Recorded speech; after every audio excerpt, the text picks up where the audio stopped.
Story time why you should never ever lend money to anyone ever, but especially not family. Stories about my ex-in-laws, and I'm not sharing it to blow up their spot, but more so that I have 3 kids of my own that I'm raising to be a lot more financially savvy than I was at their age, or the age that my ex-in-laws were when they guilted us into lending them thousands of dollars. I was left with so much financial trauma from this whole situation that it altered my brain chemistry and changed the way I approach money for the better. Let me set the scene. I was about 24 or 25 at the time. We had just bought our first condo the year prior, and I was the primary breadwinner. I was working full-time, and my then husband, he was a grad student, so he only received a small stipend. So I was the primary earner. I was paying the mortgage, I was paying the utilities. I was also an evening law student, a part-time, evening law student. So I was stretched thin. I was exhausted. A year later, we find out we are having our first baby, which is great news. And being the responsible earner that I am, I knew that I wouldn't be getting maternity leave, because at the time they didn't have paid maternity leave. FMLA, if you're not familiar, it only guarantees your job for 3 months. It doesn't force the employer to pay you. I wasn't going to be paid for the 3 months. So I was planning to save. I was basically stacking cash because I knew that even though we had a very stretched thin budget, I, was going to be out on maternity leave for at least 3 months while I was having the baby. I'm going to curl my eyelashes. Okay, so fast forward 9 months later, I am fully pregnant. It is the dead ass heat of the summer. I come home from working, because I'm still working full time up until I have this baby. Come home and I hear my then husband on the phone, and I could tell he was having like a very heated conversation. And so I just stayed quiet and I overheard him, and then I heard him kind of getting teary-eyed and arguing, and he was crying. It turned out he was on the phone with his mom, and I listened to the conversation, and they were asking for money. What I heard from on his end was, "Don't you guys know that Cindy's having a baby soon? We don't have the money." And I just hear him saying over and over, "We don't have the money. Cindy is about to have this baby." And he's like very teary and listening. And then the phone went from his mom to his older sister. Now, she gets on the phone, and I don't really remember what his side of the conversation was, but essentially later he tells me what they all said. Basically, his parents were in the process of downsizing their home. They had literally at one point it was appraised at $1 million. Very affluent neighborhood in the state where we both lived at the time. And they were in the process of downsizing. They were empty nesters, and they wanted to downsize to a less expensive place in a less expensive, lower cost of living state. The problem is they had over leveraged themselves for years. My in-laws were people who, by all accounts, were, I guess, upper middle class. My mother-in-law, ex-mother-in-law, was a doctor. They both were retired. My ex-father-in-law had worked for the government, service, whatever. She was a doctor. Like, you would think that they have all this money ready to go, right? But they didn't. And the problem is, even though they had $1 million home, they had no equity in it. That's because over the 20 or however many years that they lived in the home, they were constantly taking money out, taking out HELOCs, home equity, line of credit, second mortgages, whatever, against the home.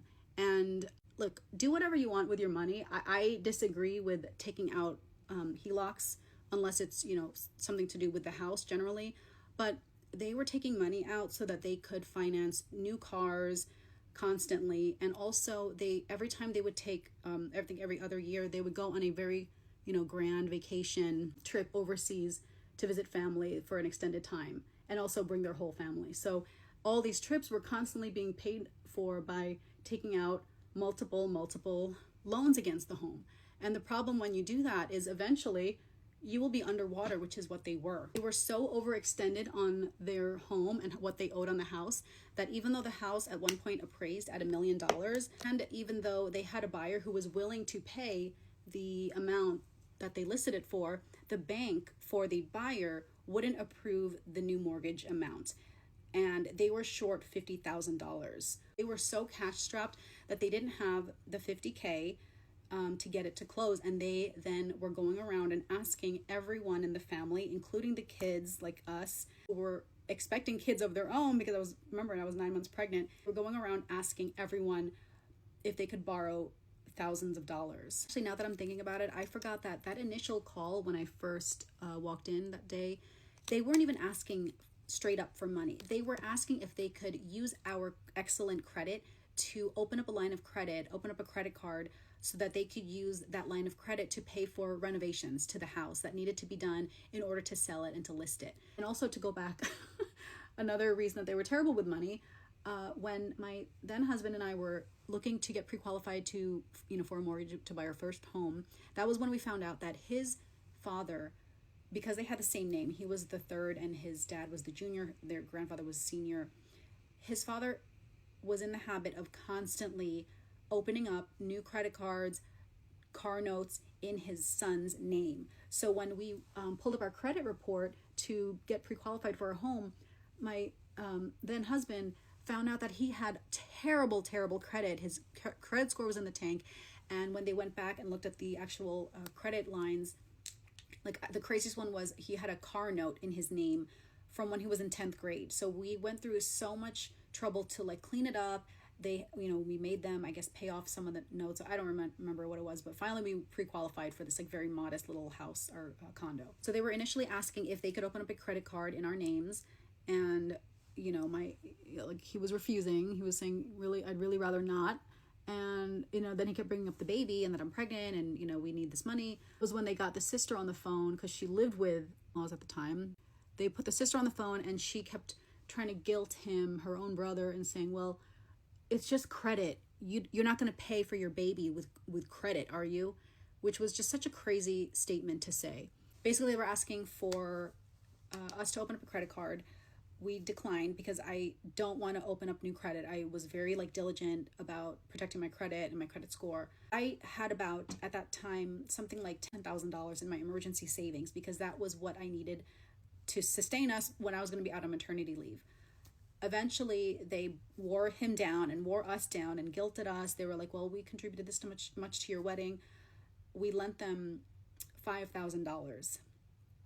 Yeah, lent $5,000 on the agreement that they would pay us back within a certain time frame upon closing, because they were like, oh, we're going to get it back at closing and then we'll cut you a check that same day. We're like, okay, these are the terms for repayment. And guess what? You think that they followed those terms? No. And it led to so much drama and eventually a divorce. Here are the two worst financial mistakes I ever made. And this is coming from a normal person. I'm not super financially successful, but I'm also not a disconnected rich person who's going to tell you, well, after I sold my 6th property, then I didn't quite get the return on the 7th property. No, it's nothing like that. For people that are closer to my situation, you're starting to have some money that you're looking to save up or invest or whatever. These are two of the worst mistakes I ever made. Number 1, sports gambling. Don't do it. The only way I can tell you it's okay to sports gamble is if you have a healthy relationship with gambling, and that is that you can put the occasional small amount of money on a game to, just kind of have a good time with your friends or something like that. Gambling is an addiction just like any drug, just like anything else. But instead of hurting your body or your brain, it's going to kill your bank account. It is a sickness. It will get into your brain and it will destroy your financial life way faster than you realize. Like my story with gambling was when I first started gambling on sports, I went up $7,000 within the first 4 months, right? The needle was in me. Okay. I was like, oh, I could probably never work again. I could just do this full time, blah, blah, blah. Going insane. Okay. Probably within a month or two of gaining that $7,000, I had lost all of it. And then also down an additional $1,000. And then ever since that point, all I did was lose. I would win a little bit and then I would lose twice that amount.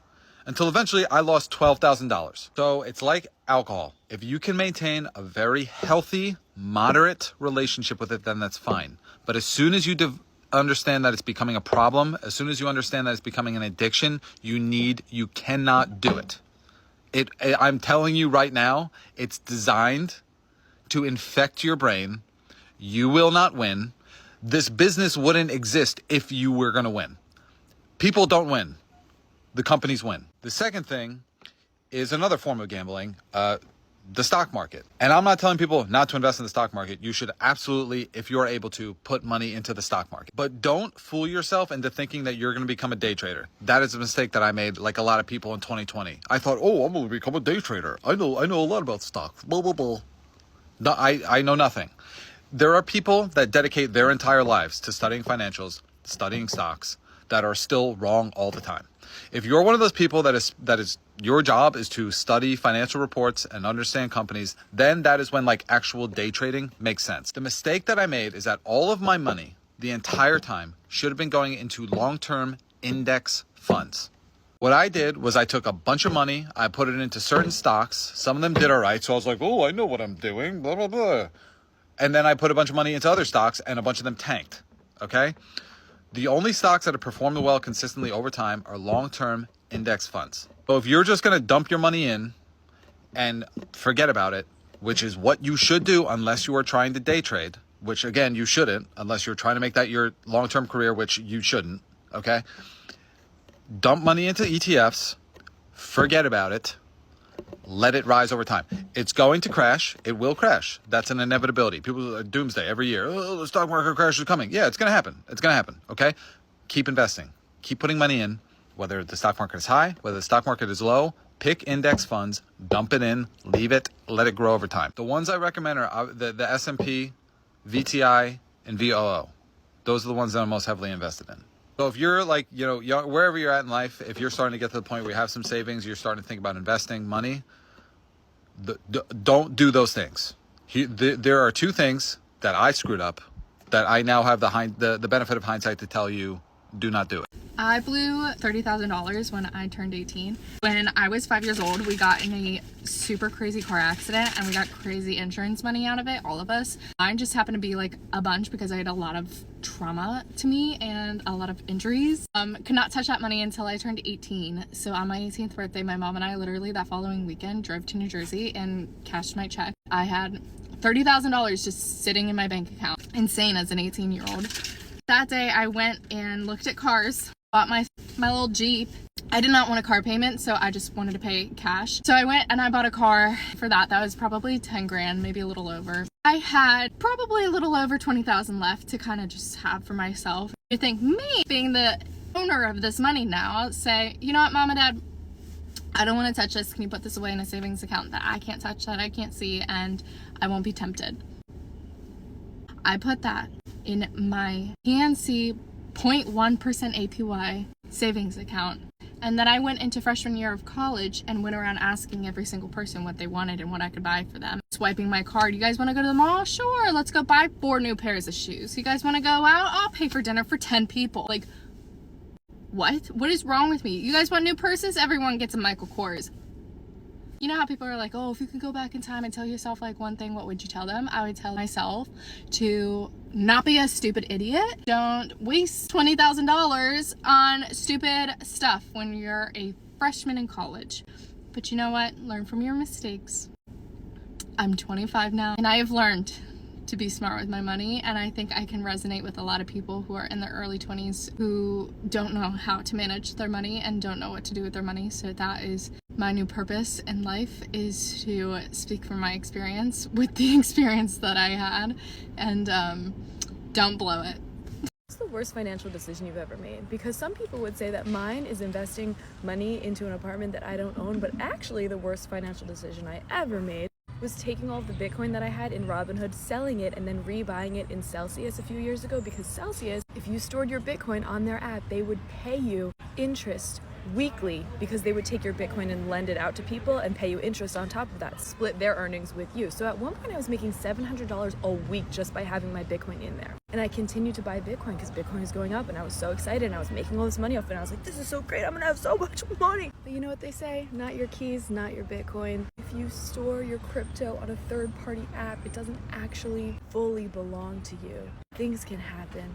Things can happen, and I knew that things could happen. So anyway, Celsius filed for bankruptcy. They've paused transfers for most people indefinitely. I cannot get my money out. I have more than a full Bitcoin in there. I was so proud of myself when I worked my way up to a full Bitcoin.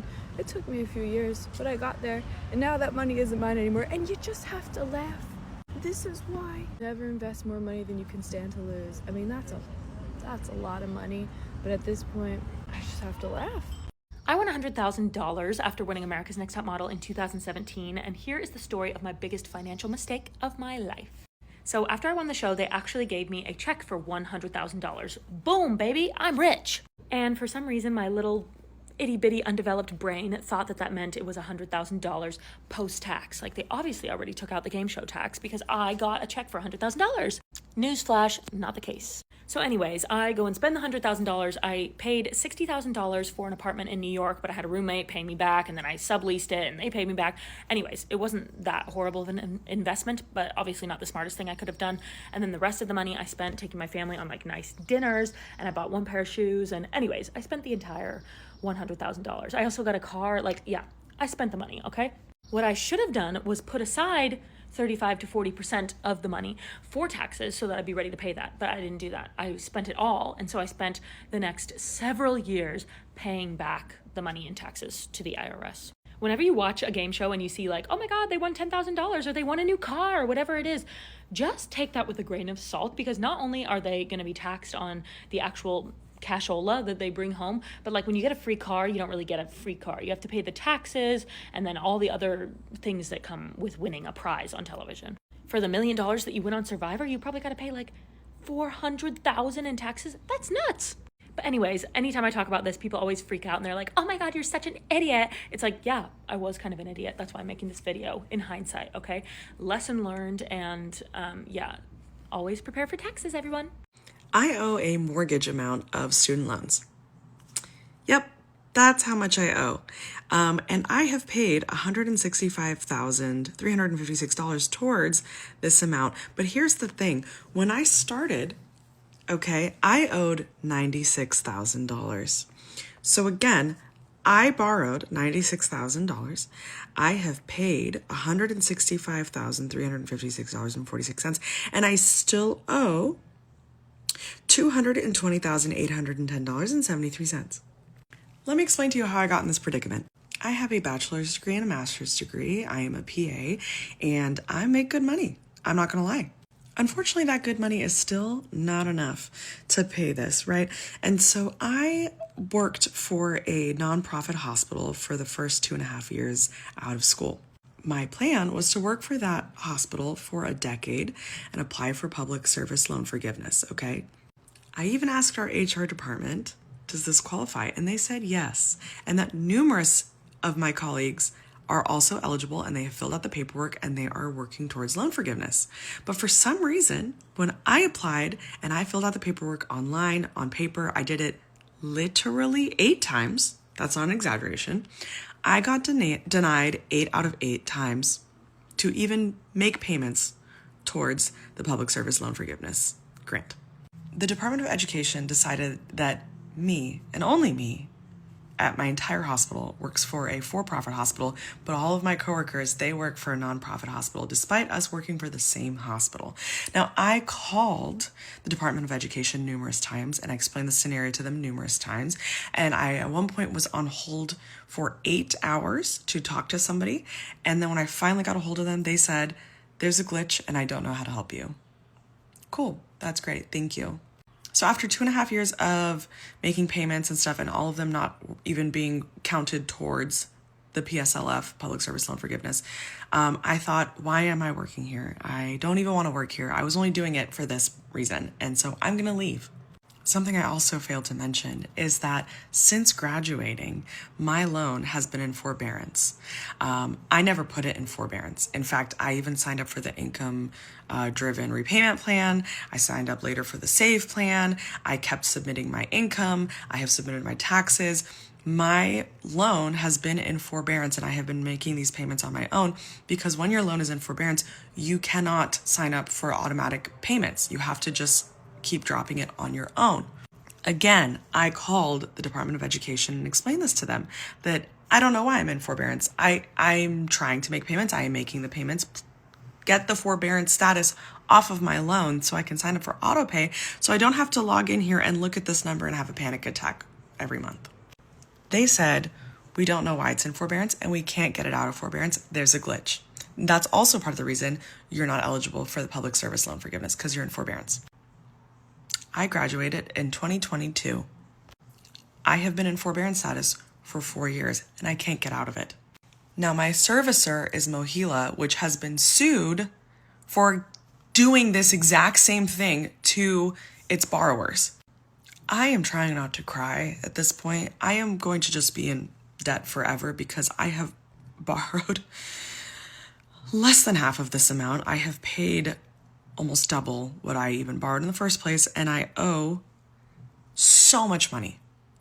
I am running backwards at this point. I don't think I'm going to ever pay this off in my lifetime. And the Department of Education, Mohila, is literally making it so that I can't, no matter how hard I try. For those of you who say that you shouldn't borrow money or, whatever, if you can't pay it back, and you guys don't believe in loan forgiveness and whatever because we borrowed it, I'm telling you, I want to pay it back. I literally can't. I have paid it back, and then some. I can't do this, and no matter what I do, I'm stuck. And I chose a career where I am a civil servant for the rest of my life. Does this mean I need to be punished like this? Also, if there's some kind of lawyer that knows anything about the whole Mohila lawsuit and can help me out with how to be involved in it and how to, put my name in for somebody who has been in this situation and literally can't get out of forbearance, can't pay it, let me know. This truck was one of the worst financial decisions of my life, and let me tell you why. I bought it a little over a year ago. At the time, I purchased it for around $125,000. I put down around $50,000 and my payment came out to around $1,375 per month. Currently, I still owe around $69,000 on the balance. This truck's current value is probably $80,000 max if I want to go sell it. Let's do some quick math. I put down $50,000. I've been paying $1,375 for a little over a year.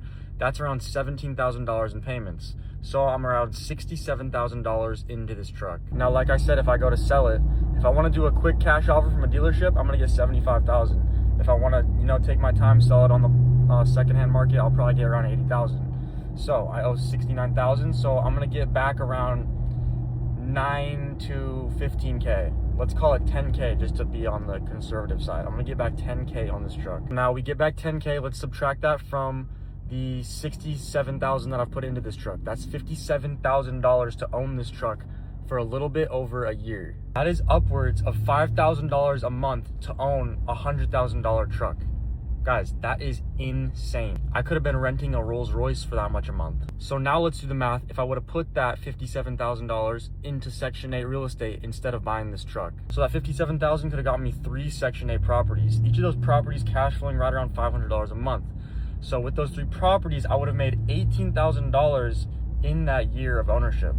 So instead of making $18,000, I lost $57,000. And guys, I'm in a financial place in my life where this kind of irresponsibility is okay. It's not going to affect me that much. But as you can see, that is the power of investing into assets versus liabilities. What is my worst financial decision in my 20s? Well, back in 2019, I decided to lease a brand new Lexus.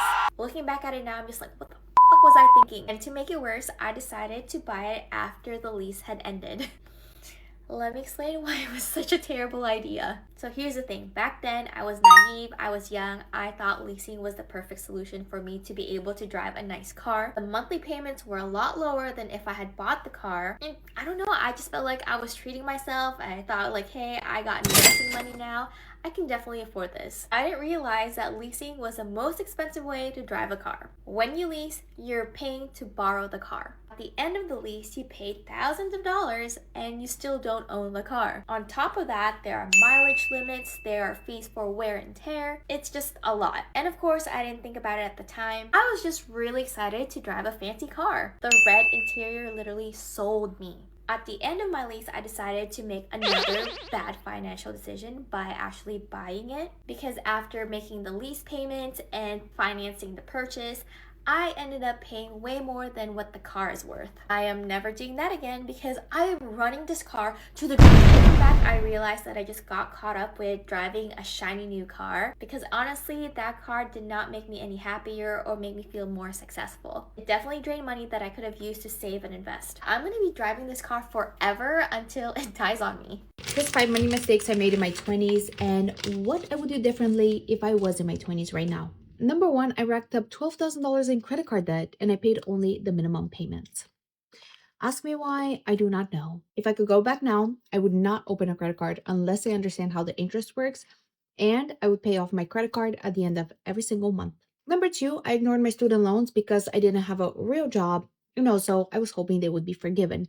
Well, joke's on us because they're not forgiven. If I could go back now, I would still go to university, but I would try to get scholarships, and if I had to get student loans, fine, not a big deal.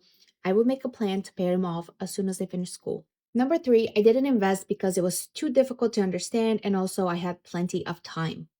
If I could go back now, obviously I would start investing sooner, but also I would not give myself so many excuses of like, it's so difficult, I don't understand it, because yes, that is true, but with a little bit of effort, you can understand it.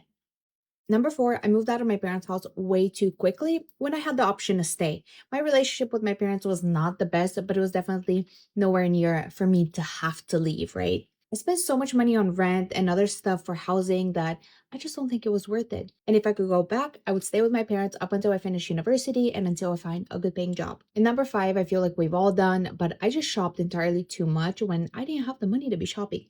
Hence, $12,000 in credit card debt. Everything I believed about myself came from external validation, and of course, shopping just fueled that. So, if I could go back now, well, nowadays it's a little different. I feel like I wouldn't be on social media because nowadays, I don't know how young people do it with social media. I feel like I would probably go bankrupt.